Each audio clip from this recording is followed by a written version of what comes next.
A gente tá aqui, certo? Área restrita. Ó, lá em cima aquela cúpula, ali é a defesa aérea, é o domo, né? Que eles chamam. Qualquer atentado ali já dispara os mísseis antiaéreos. Defesa alemã.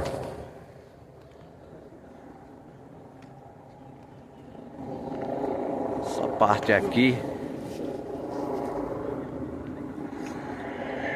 Não sei se vocês estão escutando aí, ó, a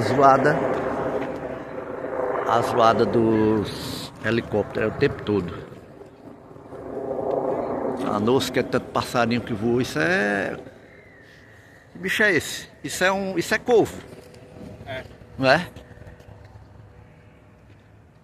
É muito, viu? É. É muito ali, ó. Ele ficou na grama ali.